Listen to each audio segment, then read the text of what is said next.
bienvenidos, ¿cómo están? Esto es la entrevista de Divergentes.news. Los adoramos a todos en nuestras redes sociales, así como a las personas que nos ven en el cable desde Región TV. Saludos a todos. Hoy hablar un tema importante para la comunidad venezolana. Justamente esta semana se dio la presentación de un estudio que hizo ACNUR con Amnistía Internacional, el diagnóstico de la representación de las mujeres refugiadas y migrantes en medios de comunicación y redes sociales en el Perú. Imagínense estas cifras, ¿no? El 57% de noticias analizadas por este estudio las coloca como infractoras a las mujeres venezolanas, el 38% como víctimas, y solo un 5% de noticias se enfocan en temáticas positivas que subrayen, por ejemplo, sus aportes a la sociedad. Para ello hemos invitado a Marta Fernández. Ella es la directora de la ONG APPD. Bienvenida, Marta, ¿cómo estás? Tiempo sin hablar contigo y sobre todo de estos temas. Hola Jessica, gracias por la invitación y bueno, un placer estar aquí contigo nuevamente. Cuéntame de qué se trata estos porcentajes que acabo de leer. ¿Qué noticias tan malas para la comunidad migrante y sobre todo para las mujeres venezolanas? Bueno, realmente para quienes trabajamos con la migración y quienes trabajamos especialmente con las mujeres, sabemos estos números de hace mucho tiempo. De hecho, el gran trabajo que se hace por las organizaciones o que hacen las organizaciones eh, en pro de las mujeres es por estos números, ¿no?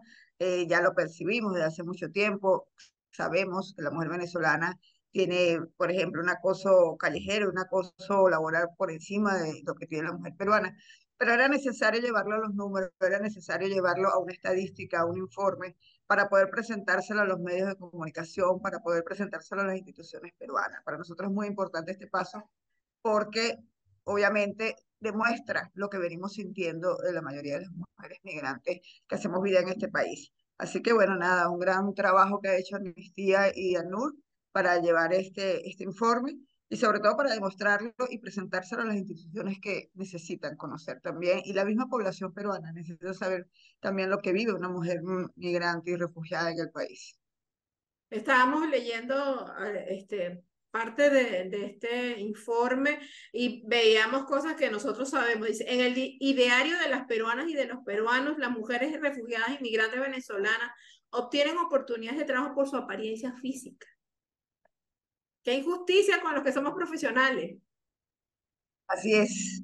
Y lamentablemente tiene que ver, y lo hablábamos el día del informe, que tiene que ver con las realidades y con las culturas que tenemos, ¿no? Es importante entender que la mujer migrante necesita un trato diferenciado por la diversidad cultural que tenemos, ¿no? Para nosotros el tema de belleza es un tema cultural. Es un tema que lo hemos hablado siempre. La mujer venezolana es una mujer que se empoderó en la industria petrolera, es una mujer que tiene unas características distintas, porque culturalmente aprendes a vivir así. Pero la mujer peruana es una mujer que se empoderó en el campo, que se empoderó con otra realidad, que también es admirable y que debemos conocerla. Yo creo que eso es importante. El trabajo que debemos hacer es que ambos lados, ambas culturas se conozcan, ¿no? Y entiendan el porqué de tantas cosas. Entonces, esas diferencias nos marcan, pero también empezamos a ver cómo mujeres peruanas también se ocupan de su persona, no digamos de su belleza, pero del sentirse bien consigo misma, ¿no? Y para nosotros lo importante es que la gente entienda que el tema de la belleza para nosotros es sentirnos bien con nosotras mismas, es gustarnos a nosotras mismas, ¿no? Y desde allí parte el sentido de la belleza. Entonces, es como que tú, tú te, tú te preparas o trabajas en ti para verte bien, porque es lo que tú debes reflejar, o sea, que tú estás bien, ¿no? De pequeños nos han acostumbrado a ser muy positivos y la gente siempre habla que el venezolano es muy alegre, pero eso también forma parte de esa cultura, ¿no? De ser tan positivo. Entonces, empezamos a ver cómo mujeres peruanas también tienen, porque es la realidad del mundo, no es la realidad venezolana, es la realidad del mundo. Entonces, como empieza también a cambiar un poco esa cultura, pero sin embargo, sigue siendo la mujer venezolana la que es juzgada, ¿no? A la que nos siguen estigmatizando.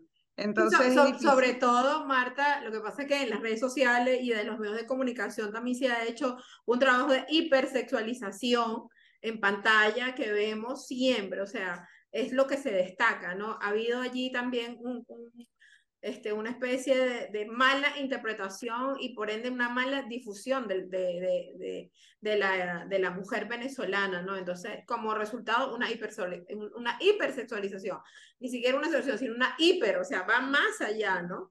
Y eso lo Claro, vemos en las calles todos los días, pero ¿cómo peleamos en contra de eso?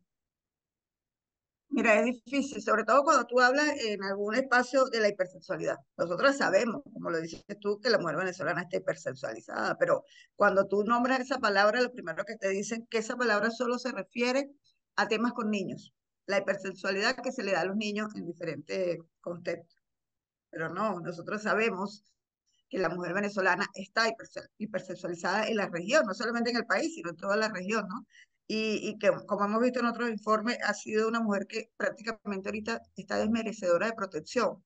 Y eso es grave, porque el hecho de que por la apariencia tú la estigmatices al punto de pretender que no tenga ninguna protección internacional es muy grave para la situación. Pero yo creo que el trabajo tiene que ser desde dar a conocer nuestra cultura, desde poder entender las diferencias que se viven, pero sobre todo entender que lo que vive una mujer migrante también lo vive una mujer peruana de provincia. Lo hablábamos ese día, una mujer de la selva vive lo mismo que vive una mujer migrante venezolana. Entonces, yo creo que eso es importante, que empecemos a ver cuáles son las dificultades que tienen las mujeres migrantes y refugiadas en estos países, pero más allá de eso, veamos qué similitudes tenemos con mujeres que vienen de provincia, ¿no? Y empezar a entender que lo que vive una mujer no tiene nacionalidad, o sea, hay mucha discriminación en estos países hacia las mujeres. Yo creo que hay un trabajo bonito que debemos hacer para ayudarnos y creo que ahí tenemos muchas herramientas para trabajar. Una de las noticias que hablas ahora mismo es la trata de personas, la trata de mujeres, sobre todo que se va dando, sobre todo en este país, donde llega muchísimo, lo vemos en las calles, de hecho, se ha incrementado, eso es una realidad, Marta. Mujeres de todas las edades, da incluso sentimiento cuando uno es madre ver a esas niñas en las calles, cómo se están prostituyendo, Marta. O sea, y cómo se ha incrementado. O sea, nosotros de los medios de comunicación los que trabajamos hacia la comunidad venezolana, hacemos un trabajo de hormiga. Aportamos y suma, y bueno, como dice el dicho, ¿no? Tanta golpea la ola a esa piedra y da, pero es un trabajo mucho más largo. Así es. Lamentablemente el tema de la trata ha agarrado mucha fuerza. Hablamos ya por encima de un 200%, o sea, eso es terrible. Eh, Muchas de las personas, y la gente cree que la trata solamente es explotación sexual. ¿Ok? La trata tiene muchos aspectos y muchos tipos de trata. Desde la mendicidad, o sea, la explotación laboral, muchas cosas que están pasando.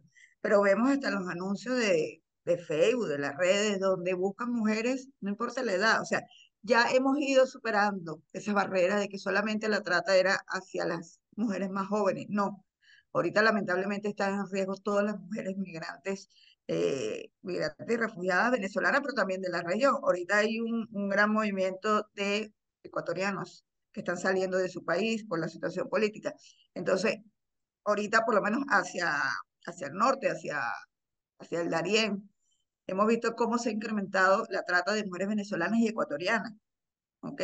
Porque obviamente las redes saben que son las mujeres que tienen mayor vulnerabilidad, mayores necesidades de asistencia, ¿no? Entonces, ¿cómo a la vista de todos sigue eso en aumento y cuesta poder dar un freno, ponerle un freno a la situación, ¿no? El trabajo que hacemos todas las organizaciones de prevención de la violencia es un trabajo de hormiguita, como dices tú, porque muchas veces no tenemos el apoyo de organizaciones y siempre cuando a mí me preguntan, ¿qué haces tú? Yo trabajo prevención, pero no trabajo respuesta, porque es que no tengo las respuestas, porque para tener las respuestas necesitamos más que una respuesta escrita, necesitamos un plan de acción, necesitamos un articular, necesitamos tener un albergue, necesitamos tener una protección que no la tenemos. Y cuando sentimos que esta mujer no tiene derecho a protección, mucho más difícil trabajar estas situaciones, ¿no? Entonces, el tema de la trata es un tema que se le está saliendo de las manos, no solamente a quienes trabajamos en organizaciones de mujeres, sino a los mismos países de la región. Cuando hablamos de niveles tan altos, decía alguien ese día de la presentación que no estaba por encima de 200, que estábamos hablando casi de 500. O sea, hablando de 500% es un número muy, muy elevado, pero sabemos que las cifras van en aumento de una forma acelerada y ¿no? nadie puede Y hacer sobre nada. todo todas las consecuencias que traen. Niños abandonados, familias que completamente se separan, niños que comienzan a ser, a formar parte de esa estadística de niños abandonados en el Perú, en otro país que no es el suyo. Imagínate, una carga para el Estado, pero además un niño que después no se sabe, y esa información no se sabe. Tú hablabas de refugio. Marta, ¿hay refugios para mujeres solas? Ahora mismo en Lima. Hay refugios, pero son muy pocos, ¿ok? Y obviamente están saturados. Entonces, casos muy, muy emblemáticos o casos muy mediáticos son los casos que se han recibido en los refugios, ¿no? De la migración venezolana. Pero son contados los casos. No hay capacidad para recibir tantas mujeres refugiadas migrantes víctimas de violencia o víctimas de trata. No hay la capacidad, lamentablemente. Pero tampoco hay una organización que pueda tener un refugio para estas mujeres. Entendemos también que la situación de vulnerabilidad que viven las mujeres migrantes es una de las cosas uno de los factores que hace difícil tener este albergue, ¿no? Porque obviamente cualquiera puede pedir ayuda alegando que está en una situación de vulnerabilidad eh, por violencia o por trata, cuando realmente está en una situación de vulnerabilidad por la pobreza, por el desplazamiento, ¿no? Entonces, como que eso lo hace más difícil la situación, pero no hay un albergue específico para mujeres migrantes y Bueno, refugiadas. ya PB puede entonces pensar en el próximo proyecto, un albergue para las mujeres refugiadas, inmigrantes venezolanas, porque de verdad hace falta. Te preguntaba porque en estos días recibí un caso, ya saben que a nuestras redes sociales llega todo tipo de información de solicitud, salud y sobre todo mujeres con violencia de género, y me preguntaban si había un refugio, y yo, mira, me quedé en blanco.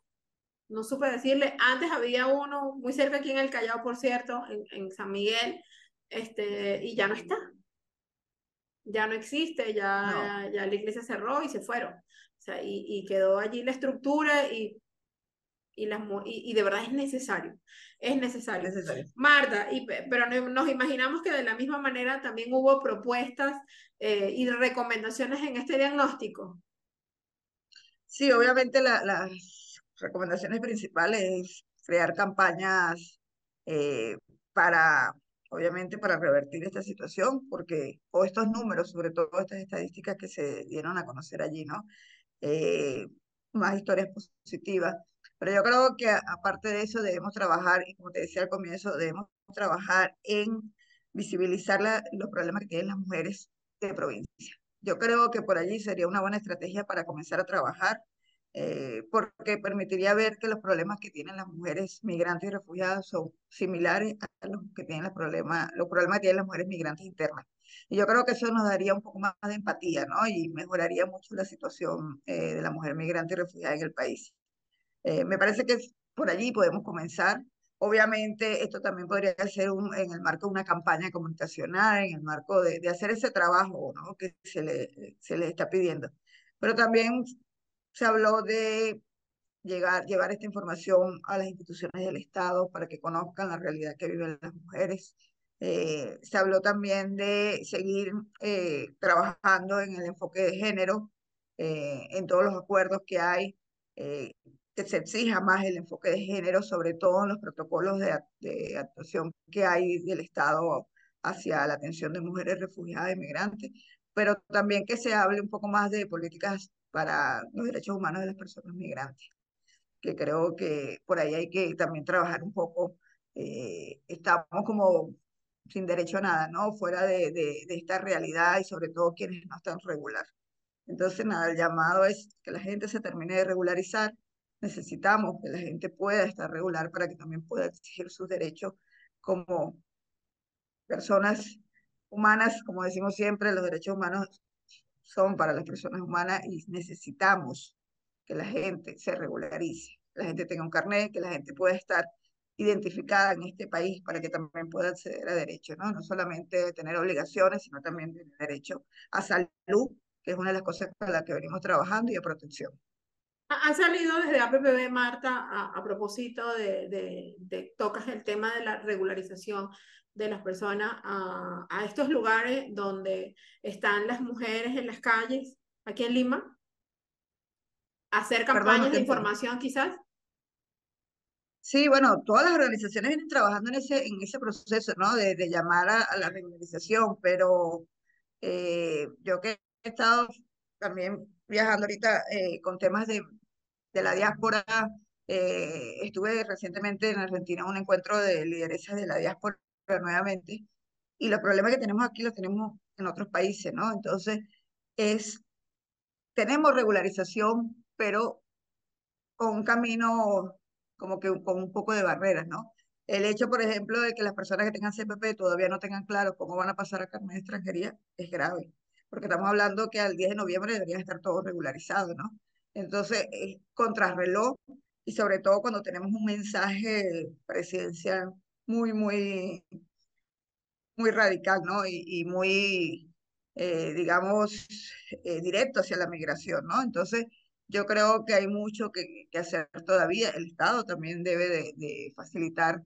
Siempre hablamos y la gente dice, bueno, el Estado ha dado regularización, todo eso, pero seguimos con condiciones que no están claras, ¿no? No, y que Seguimos la con gente muchas barreras. entienda, y que la gente entienda que tampoco ha sido un trabajo del Estado solo. Yo siempre recuerdo a las personas que nos ven y a veces por desconocimiento, la cooperación internacional ha dado ayuda financiera y económica al Estado peruano. Allí está traducido en una infraestructura que tiene migraciones, en las diferentes campañas que hacen, desde la salud, incluso las vacunas, e incluso dotación de ambulancias y de equipos para los diferentes hospitales en las diferentes regiones del Perú. Eso forma parte de la cooperación internacional que obviamente aporta también a lo que se llama el país de acogida, en este caso en el Perú. Así que tampoco todo es gratis. Obviamente sabemos que hay políticas migratorias fuertes y los extranjeros, indistintamente de su nacionalidad, tienen que acogerse a la regularización y a la legalidad de estar en un país diferente. Así es. Pero Pero también es ahí entra responsabilidad de los medios de comunicación, Marta. Y allí eso te iba a quería, y decir, ahí allí entra que, un poco más es necesario que haya mucha más información, es necesario que la gente sepa, que conozca lo que hace la cooperación internacional, que conozca que detrás de las ayudas a los migrantes hay un trabajo hecho como es el trabajo de la cooperación y que estos fondos vienen directamente para ayudar a la migración, porque también hay desconocimiento y eso es una de las cosas que genera mayor rechazo y discriminación es cuando la población peruana cree que las ayudas son del Estado, las ayudas hacia los migrantes. Entonces hay que dar información, hay que aclarar ciertas cosas, también entender, me decía alguien estos días, es que las ayudas que están llegando de la cooperación se las están quitando los peruanos. No, los peruanos no estaban en este programa de ayuda. O mejor dicho, hay algo que es importante reconocer. Hace muchos años ya Perú dejó de estar en esta categoría de recibir ayuda, porque obviamente se considera que es un país que ha mejorado muchísimo su situación económica. Entonces, entender que no es que la ayuda está llegando para los peruanos y se le está desviando a los migrantes, no, está llegando a los migrantes. Si no estuvieran los migrantes, esta ayuda no estuviera llegando al país, ¿no? Entonces, pero de cierta forma esta ayuda también ayuda a las instituciones del Estado, también ayuda a la población de acogida, como tú dices, y eso es importante que la gente lo conozca para que también pueda entender que este es un proceso que acompaña a mucha gente. Pero más allá de eso, también hay organizaciones de base haciendo su trabajo, porque yo siempre lo he dicho, cuando se le dio el primer PTP a los venezolanos, el gobierno no fue un día que se paró y dijo voy a ayudar a los venezolanos. Esto venía un trabajo de mucha gente atrás insistiendo, demostrando la necesidad de hacer una regularización para los venezolanos. Entonces, o mejor dicho, y siempre lo pongo de ejemplo y lo hablaba ese día de la presentación, los cambios se hacen porque son migraciones masivas y esto es una oportunidad para muchos. El que nosotros seamos una migración fuerte genera cambios. Y poníamos los ejemplos más, digamos, más fácil de entender, por lo menos el caso de las mujeres víctimas de violencia, mujeres extranjeras que por muchos años fueron víctimas de violencia en el país y que tenían más de 15 años luchando por sus derechos. Mujeres que en su momento para poder obtener una residencia necesitaban, digamos que la carta fianza del marido para poder, del marido peruano, para poder continuar teniendo su residencia vigente y al día. ¿Y qué pasaba cuando estas mujeres eran víctimas de violencia? Obviamente el marido no firmaba más nunca ese permiso. así es. Ellas pasaban a estar irregular y en muchos casos los hombres, aprovechándose de esa situación, se quedaban con la tenencia de los hijos. Algo ilógico como el Estado permitía eso siendo el hombre un agresor. Y estas mujeres por muchos años lucharon por ese derecho, sobre todo porque en muchos de estos casos, porque eran aproximadamente 50 casos, hay casos ya documentados de que el hombre violó a las hijas, de la agresión que hubo hacia los hijos, siendo un agresor, era obvio, ¿no? Y por más que lucharon, no lograron tener nada. ¿Qué pasa cuando llega el primer flujo masivo? Porque yo siempre he dicho que aquí hay 5 olas migratorias, no hay 3, pero el primer flujo masivo, que es el 2017 en adelante, y el Estado hace un decreto supremo, como es el PTP para los venezolanos, el 002, se crea el 001 para que estas mujeres puedan regularizarse. Pero no lo hacen, hasta ese momento no lo habían hecho porque no tenían la cantidad necesaria para modificar una ley. Y esto lo hace a raíz de la migración venezolana. Entonces, siempre lo he dicho, es una oportunidad de generar cambio. También hay un caso que siempre lo hablamos y creo que mejor que nadie tú lo debes conocer, que es el caso de los hijos de peruanos nacidos fuera del país, que quienes obtienen la nacionalidad en este momento, no importa la edad que tengan y el país que estén, la obtienen eh, por nacimiento y no como la tenían antes por la opción, que no les permitía darle la nacionalidad a sus hijos. Todo ese cambio se hizo a través de los peruanos retornados que estaban en Venezuela. ¿Y qué generó eso? Bueno, cambio positivo como que el futbolista La Padula pueda representar al país. Entonces, esos cambios se dan no porque sea una migración venezolana, se dan porque es una migración masiva, porque son números que pueden generar cambios. Entonces, yo siento que ahorita deberíamos, y lo decía ese día, que teníamos que empezar a ver este vaso no medio vacío, sino medio lleno, de aprovecharlo. Son oportunidades que tenemos, son números que podemos tener para generar cambios. Hay distritos donde te dicen, yo no puedo hacer nada, la migración, hay muchos índices de criminalidad.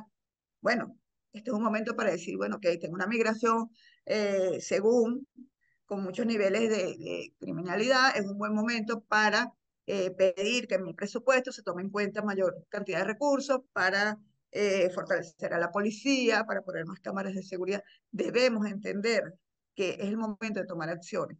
Y son acciones que no solamente van a mejorar la migración, porque la gente cree que es solo para mejorar la migración venezolana.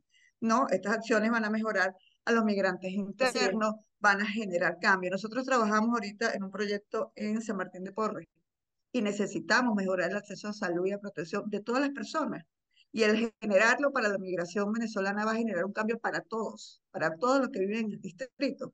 Es un momento de oportunidad y debemos trabajar. Aprovechando ahí la colita, Marta, y para ir concluyendo, que no sabemos nada del PPB, en qué va trabajando, además del programa que me estás mencionando en San Martín. No, bueno, PB sigue trabajando en su programa de empoderamiento bandera, que es One Woman. Seguimos trabajando fortaleciendo a las mujeres migrantes y refugiadas y obviamente también a peruanas retornadas. Seguimos con la brigada, de hecho la brigada ahora tiene otro espacio porque ahora está dedicado a la alimentación saludable, tenemos huertos, estamos trabajando, ellos están haciendo un programa de huertos hidropónicos bien interesante y que van a replicar ahora para colegios. Con las mujeres seguimos trabajando en eso y tenemos una alianza ahorita con Acción contra el Hambre. Estamos trabajando en un proyecto directamente en el distrito de San Martín de Porres para mejorar el acceso a salud y a protección de las personas refugiadas y migrantes sin discriminación. Es lo que estamos trabajando, es un proyecto directamente con las instituciones del Estado y los líderes o lideresas comunitarias que hay en la zona, ¿no? Estamos trabajando a nivel de mejorar las relaciones entre ambos sectores para lograr mayor integración, pero con el enfoque de mejorar el acceso a salud para cualquier persona sin distinción de nacionalidad, porque lo que hemos visto, por ejemplo, en jornadas comunitarias, es que solamente pueden atenderse las personas que tienen sí. Ok, a lo mejor hay venezolanos que no tienen sí, pero también hay peruanos que no tienen sí. Entonces, ¿cómo mejoramos esa atención, ¿no? Para aquellos peruanos que por muchas razones no tienen sí porque están en planilla y tienen salud, pero es que no tienen un establecimiento cerca que los pueda atender y darle una atención primaria. Entonces también mejorar eso, ¿no? De que la atención sea para todos. Entonces es un gran trabajo que estamos haciendo. San Martín es uno de los distritos más difíciles. De hecho, es el que concentra la mayor población de migrantes y obviamente tiene cosas buenas y cosas malas, ¿no? los números son, digamos, fuertes, pero es un desafío y estamos trabajando y bien contentos porque hemos visto cómo las instituciones, la DIRIS, el programa Aurora, están participando y de verdad están colaborando en este proceso porque Importante consideramos que es además, importante porque para ese es todos. el camino, Marta, que las organizaciones trabajen con el poder municipal, con las organizaciones y las instituciones del Estado, porque si no sería en contracorriente, ¿sabes? O sea, ir solas Así es. sería en contracorriente y yo creo que esto forma parte del proceso, esta integración incluso desde lo institucional y en cooperación, ¿no? Porque si no, no serviría. Éxito en el proyecto. Seguramente vamos a hablar ya cuando estés quizás más avanzadas aquí en Divergentes y vamos allí a acompañarlos en vivo seguramente en San Martín para que la comunidad venezolana se entere antes, ya nos vamos a mantener en contacto. Retomamos la comunicación otra vez con APPB a propósito de este estudio y bueno, desde aquí, desde nuestra área de comunicaciones, pues seguramente a nuestros colegas peruanos, periodistas también, yo creo que no escapan de saber de esta realidad. Pero la invitación es siempre a buscar las fuentes, organizaciones como APPB y muchas otras venezolanas que trabajan aquí en el Perú y que están allí en sus redes sociales, son fuentes importantes siempre para la consulta, ¿no? Porque se debe ir a donde se tiene la información y que también se trabaje en espacios de participación, ¿no? Dice un poco, Sí. están las recomendaciones de este diagnóstico, hay que seguir preparándose. Nosotros que somos parte de esta comunidad venezolana, a pesar de ser una peruana retornada, nos seguimos educando, seguimos obteniendo conocimiento. Primero porque uno nunca debe dejar de estudiar y de conocer nuevas cosas, siempre se aprende algo. Y segundo, pues la tecnología nos tiene corriendo a todos. Así que hay que agarrarse de esa ola y seguir. Muchísimas gracias a Marta Fernández de APPB que nos acompañó el día de hoy para conocer un poco de este diagnóstico o de esta realidad que la sabemos, quienes estamos en la calle, pero que ya es un hecho, allí está, les vamos a dejar algunos numeritos. Marta, ¿algo que quieras agregar? Nada, invitarte a seguir trabajando por las mujeres. Yo creo que es importante que visibilicemos las realidades que viven las mujeres migrantes y sobre todo las mujeres migrantes internas. Yo creo que por allí podemos ir avanzando y ustedes que son como el medio de comunicación, yo creo que podrían apoyar muchísimo y ayudarnos a hacer este trabajo, ¿no? A levantar esta información. Yo creo que daría un gran cambio. Así que nada, te invito a que nos sumemos y es algo que salió el día del informe y yo creo que sí podríamos trabajarlo entre todos, ¿no? Allí estaremos, Marta, allí estaremos, sabes que sí, cuando nos llaman y estamos allí a disposición para allá también vamos. Muchísimas gracias a todos ustedes. Recuerden nuestras redes sociales, divergentes.news en Facebook, en Instagram, en TikTok y nuestro canal en YouTube, Divergentes, y también en el cable. Allí nos vemos en todo el cono norte de Lima ahora. Y bueno, saludos a toda nuestra comunidad. Muchísimas gracias. Chao.